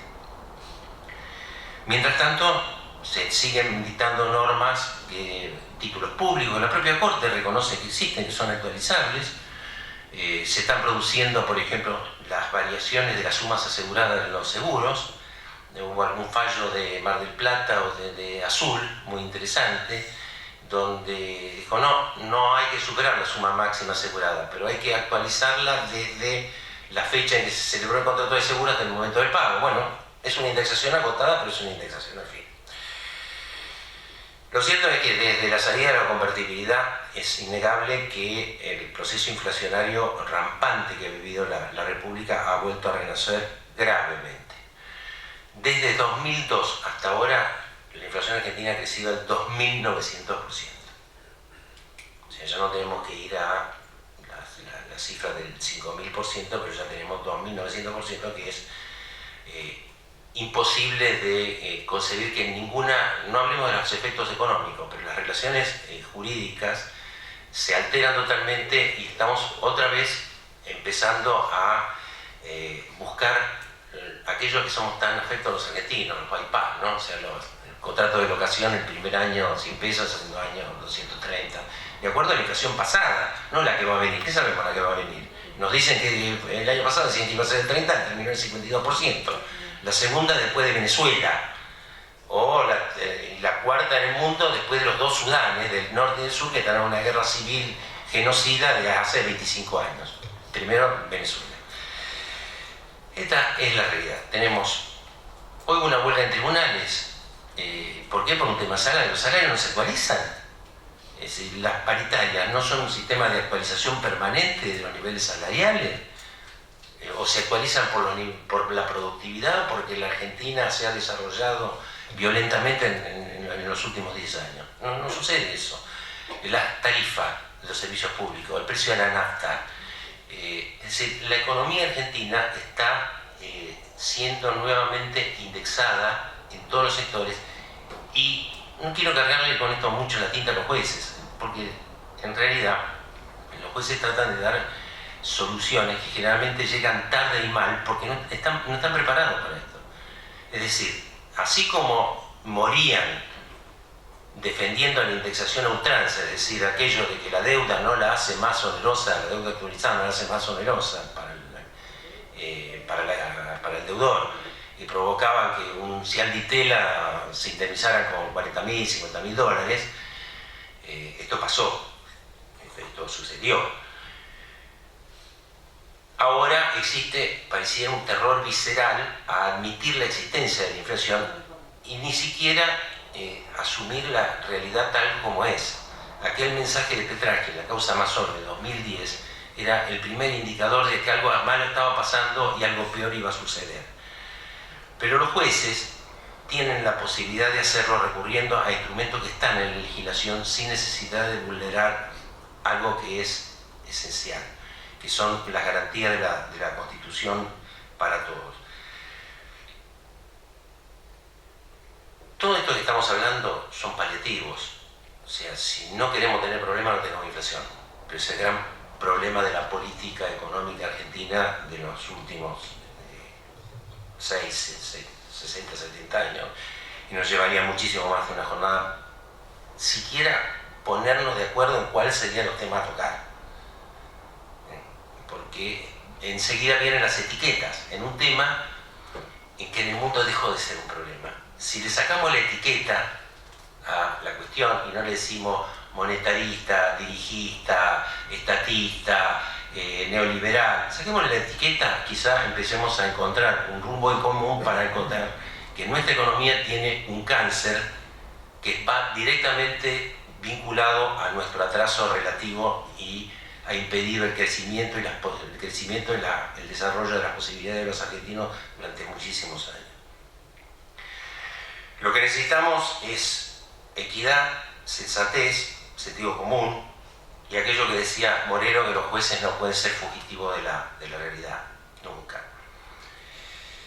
Deben tener los jueces valentía, independencia de criterio, y para concluir, no sabemos si este déjà vu continuará, pareciera que sí. En general los economistas no son gente bien vista, ni acá, mucho menos acá, ¿no? Ni en el resto del mundo. Yo vi solamente 2 homenajes economistas viajando. Uno en un billete de Austria, hace muchos años, un shilling, antes de entrar en la zona euro, donde estaba von Bauer, que fue uno de los fundadores de la Escuela Austríaca de Economía, de los grandes pensadores, que escribió a su vez un capítulo de su libro, se convirtió en una obra monumental, un libro chiquito, que se llama La teoría de la explotación, donde rebate a Marx y a Engels respecto de la teoría del valor, un libro de un economista. El otro, en una callecita cerca de la Torre Eiffel, muy chiquita, muy cortita, que es la calle de Jacques Rueff, que fue ministro de Economía de la Quinta República Francesa. Alguna vez le preguntaron a Rueff qué se hacía para bajarse la inflación en una conferencia, qué es lo que había hecho Francia, qué es lo que había hecho Alemania, qué es lo que había hecho Italia. Y contestó, es más fácil subirse al caballo que bajarse de él, pero en algún momento hay que hacerlo. Nosotros, los abogados, tenemos el derecho y la posibilidad de convencer. Tenemos los instrumentos de una historia de alteración del derecho por efectos de la inflación, y nuestra responsabilidad de, a través de nuestra actividad, de restablecer el equilibrio cuando veamos que la injusticia clama al cielo, y no quedarnos en que alguien repite una cansada y creer que es la verdad revelada sin analizar si es realmente cierto o quién se beneficia o quién se perjudica. En cualquier caso, creo que con el doctor Liendo, que le agradezco la introducción y que tenía seguramente muchas más cosas para decir, es que un país con el 52% de la inflación es inviable. O sea, debemos tomarlo todo muy en serio. Y los abogados también, al defender a los intereses que nos son confiados, somos responsables, mucho más de lo que nosotros mismos creemos. Está en la defensa de la Constitución y del derecho. Bueno, acá les agradezco, y si hay preguntas, obviamente primero para el que más sabe, ¿no?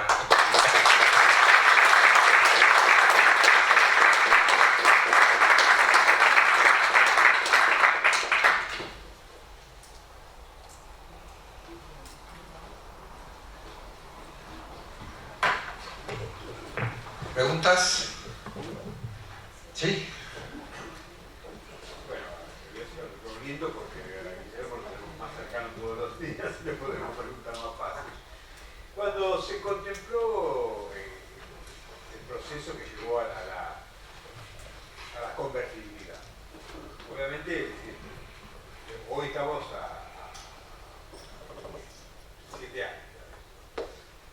Las variables, como dice el economista, que transparimos no se mantuvieron. Pero en ese momento China todavía no era lo que soy, todavía Hong Kong y Macao pertenecían eran colonias, el euro no existía en Europa, pero en ese momento, para ubicarnos económicamente, se contempló la posibilidad de que hubiera una canasta de monedas en la cual atar al peso argentino, o fue descartada totalmente esta solución. Una canasta con los países que tuvieron intercambios comerciales o balanza de pagos. En ese momento estamos en la salida de la hiperinflación, o mejor dicho, todavía no habíamos salido, estábamos en la hiperinflación. Prácticamente no había reservas de ningún tipo en el año 89, porque el proyecto de ley de convertibilidad comienza en febrero del 89, justo cuando estalla el plan Primavera. Cavallo era diputado, éramos amigos desde hacía muchísimos años, yo había sido asesor de él en el año 82 en el Banco Central, y yo había escrito mi tesis sobre emergencia nacional y derecho administrativo, que había presentado en el año 83 y que recién publiqué en el año 90, pero que yo la tenía inédita y obviamente en ese momento se la llevé.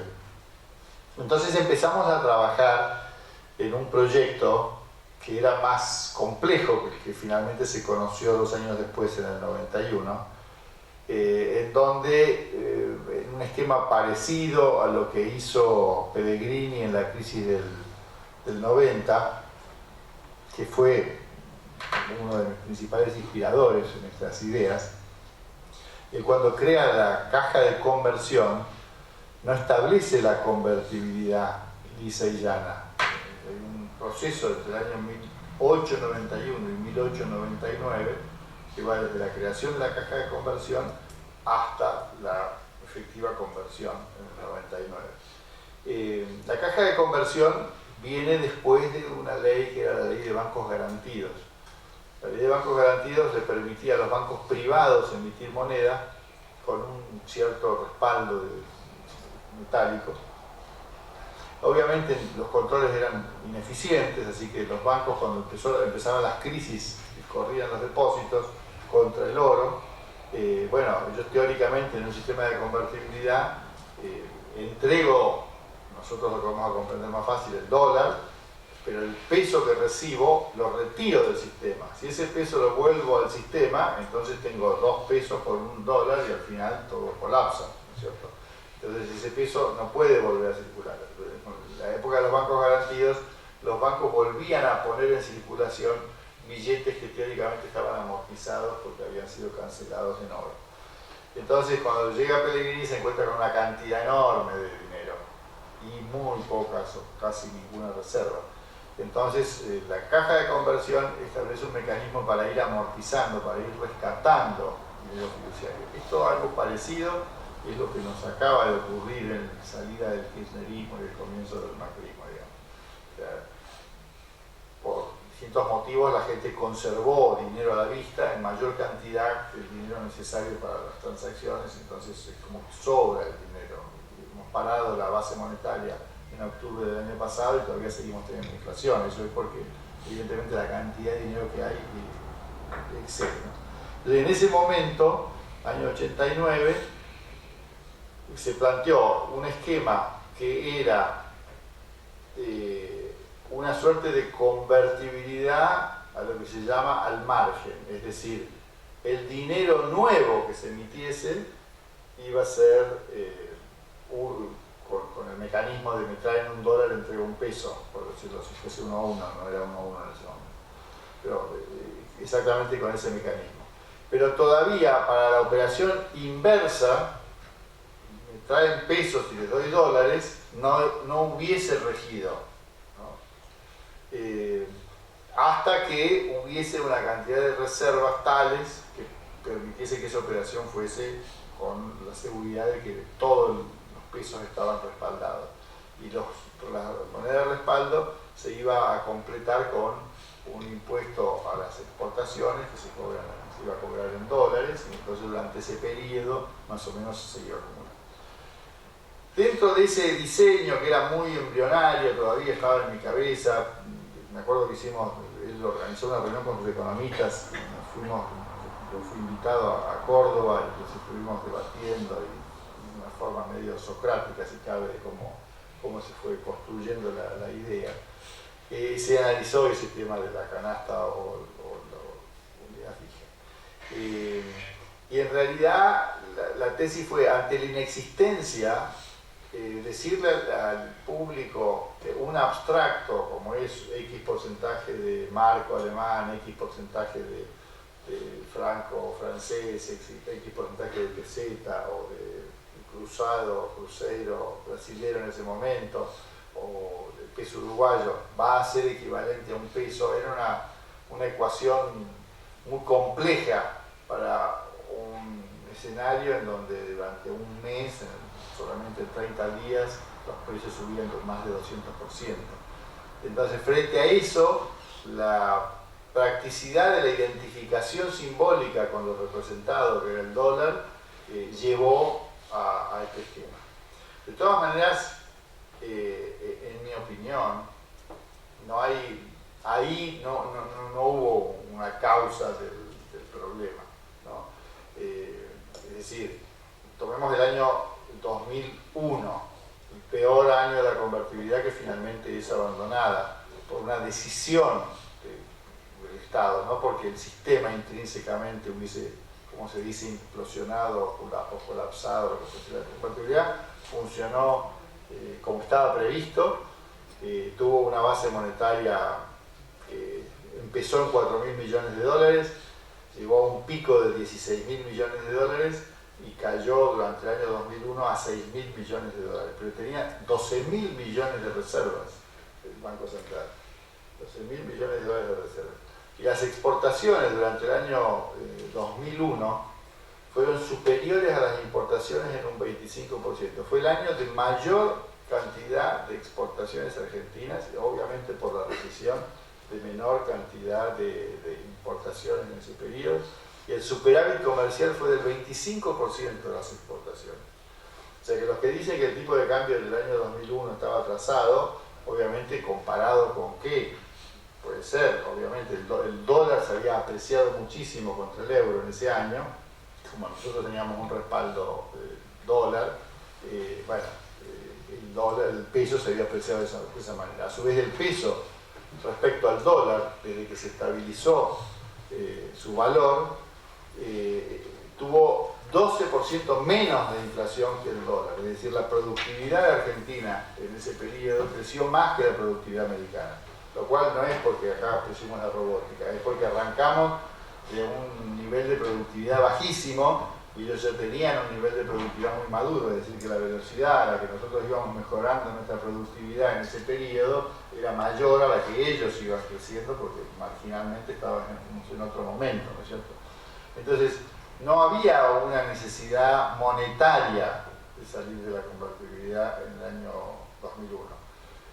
Hubo una decisión política, obviamente, de los deudores, que efectivamente, por efecto de la recesión, por efecto de la contracción y de la suba de las tasas de interés, que eran en ese momento en términos reales, generó una profundización de la recesión. Estos sistemas de convertibilidad son procíclicos.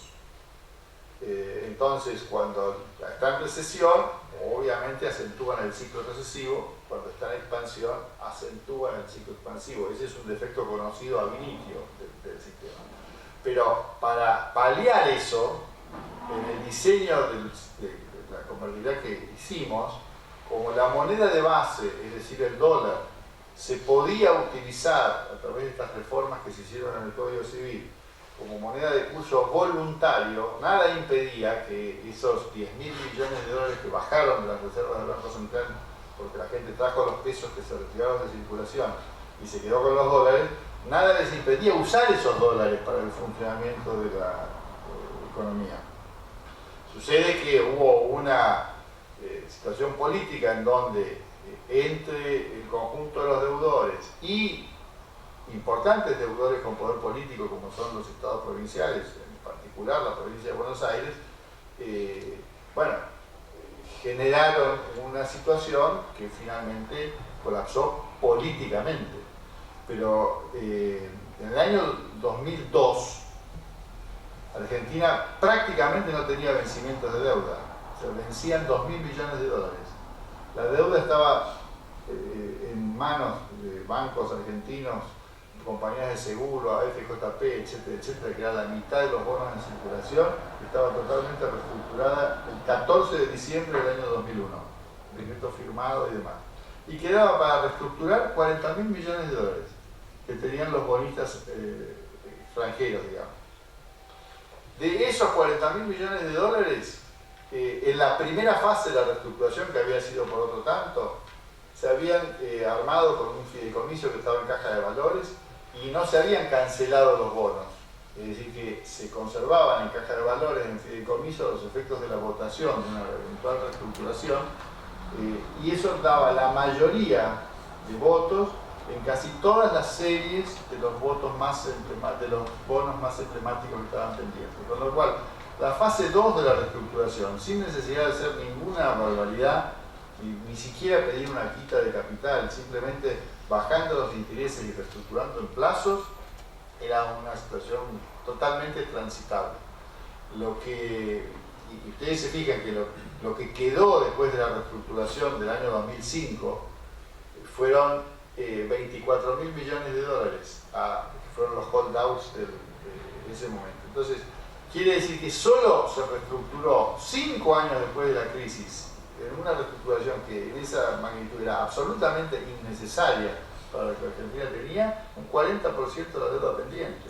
Y estuvimos rengueando hasta el año 2010 para poder mejorar un poco todavía ese número, y recién en el 2016 terminar con un problema creado básicamente por el Estado argentino. Es decir, la especificación asimétrica, que fue la respuesta que encontraron los deudores para salir de su problema, generó un quebranto de 55.000 millones de dólares, que es muy fácil de medir, lo pueden hacer ustedes entrando a las páginas del Central.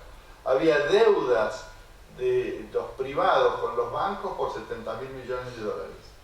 Y cuando se cancelaron a pesos después de la devaluación, que cada peso valía 3, cada dólar valía 3 o 4 pesos, pagaron una ínfima parte, es decir, quedaba un saldo de 10.000 millones y pagaron con 10.000 millones todo lo otro, es decir que la licuación fue de 55.000 millones de dólares, transferencia de la población a los deudores. Eso, más o menos Argentina en ese momento tenía un Producto Bruto antes de la devaluación de 280.000 millones. Pero después de la devaluación ese producto bajó alrededor de 120, 130.000 millones. Quiere decir que 55.000 en 120, 130 o 150 es un tercio o más de un tercio del Producto Bruto que se transfirió a favor de los deudores en el sistema financiero. Había un amigo que tenía un conocido suizo que había comprado un campo y había contratado comprarlo en 12 millones de dólares, había dado un anticipo de 4 millones de dólares y se quedó debiendo 8 millones de dólares. Pasó todo esto y pagó su saldo con 2 millones de dólares. Entonces dice, chica, ¿cuánto hacen ustedes los argentinos sin todo esto? La verdad que es muy buen negocio. Entonces yo creo que no era necesario. Lo que estamos viviendo y toda la secuela que todavía hasta el día de hoy subsiste de esa tragedia es la que sacó a la Argentina del camino hacia el mundo moderno y la colocó nuevamente en el fango, en una situación de transferencias de unos a otros, y bueno, no está ahí, me parece, donde el problema, ¿no? Hubo un intento de canasta de moneda que se materializó en una ley que fue en el año 2001 precisamente. Caballo introdujo la canasta de monedas con el euro, y mi opinión fue totalmente contraria a eso. Dije en ese momento a Caballo que no estaba de acuerdo, que me parecía que era mover el ladrillo donde estaba montado todo lo demás y demostrar que era posible salir de la convertibilidad, lo cual yo creía que iba a provocar lo que lamentablemente provocó. Y además era un error incluso de proyección monetaria, porque si el dólar estaba en un pico de valor respecto del euro, lo lógico que iba a ocurrir era que el euro se apreciase respecto al dólar. Y si eso sucedía y nosotros teníamos una canasta 50% dólar, 50% euro, íbamos a aprovechar la mitad de la devaluación y no el 100% de la devaluación del dólar, con lo cual a mí me parecía mejor mantener la convertibilidad como estaba en ese momento sin canasta. Eso no quiere decir que después no pudiera evolucionar, como evolucionaron otros sistemas de convertibilidad del mundo, hacia mecanismos como los que, bueno, existen en esos mismos países, sea el sistema de la Reserva Federal, el sistema del Banco Central Europeo, o lo que fuese, Pero la forma de hacer eso es completamente diferente. Es otro esquema que, bueno, excedería el ámbito de la pregunta. Gracias. Muy bien. ¿Algo más? Informo que hoy la inflación de mayo fue 3,1 según el INDEC. Digo, para ponerle actualidad al tema. Bueno, muchas gracias. Como ven, hemos pasado por todos lados. Teoría económica, teoría del interés, concepto de la moneda, jurisprudencia, evaluación de daños. Porque detrás de la distinción entre actualización e indexación está el problema de la evaluación de daños. ¿Cuándo evaluamos un daño más cerca de la sentencia o más cerca del hecho? Y cómo actualizamos, aplicable este razonamiento al daño laboral también, que también se las trae. La discusión recién empieza. Muchas gracias por su participación. Ha sido un baño de actualidad.